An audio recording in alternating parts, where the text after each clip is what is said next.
জয়গুরু, সুপ্রভাত, হরি ওম।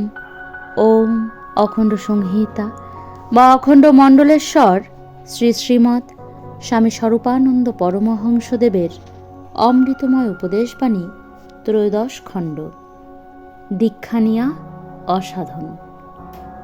তোমরা কেহ কেহ সাধন ভজন বিষয়ে একটু চঞ্চল, একটু অস্থিরমতি, একটু সংকল্পচ্যুত হইয়াছ বলিয়া আমি সংবাদ পাইয়াছি। কেন বাবা এতদিন পরে তোমাদের এ চাঞ্চল্য? আমি কি গায়ের জোরে বাধ্য করিয়া তোমাদের কাহাকেও দীক্ষা দিয়াছিলাম? আমি কি একজনকেও ডাকিয়া আনিয়া দীক্ষা গৃহের অঙ্গনতলে বসাইয়াছিলাম? তোমরা আমার শিষ্য হও বলিয়া আমি কি একটি প্রাণীর উপরেও কোনো প্রভাব বিস্তারের চেষ্টা করিয়াছিলাম? দূর দূরান্তর হইতে কে তোমরা কি কারণে আসিয়া দীক্ষা নিয়াছিলে তাহা তোমরাই জানো। সভাস্থলে বক্তৃতায় পরোক্ষভাবেও আমি দীক্ষার কথা বলি না।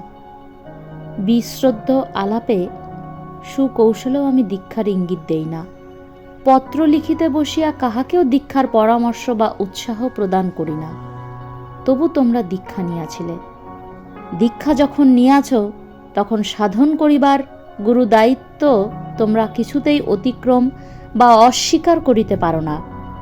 আমার হৃদয়ের ধন আমার কাছ হইতে কাড়িয়া নিয়া তারপর তাহার অযত্ন তোমরা করিতে পারো না।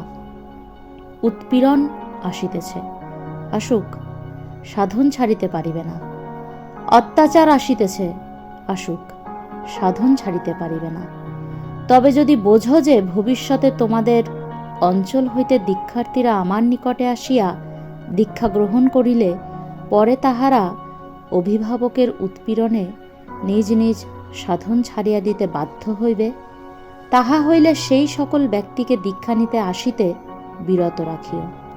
কেননা বিবাহ করিয়া স্ত্রীকে পোষণ করে না, জমি কিনিয়া চাষ করে না, জমিদারি পাইয়া খাজনা আদায় করে না, এই জাতীয় লোক যেমন দুর্ভাগ্য, দীক্ষা নিয়া সাধন করে না এমন ব্যক্তিও তেমনি দুর্ভাগ্য।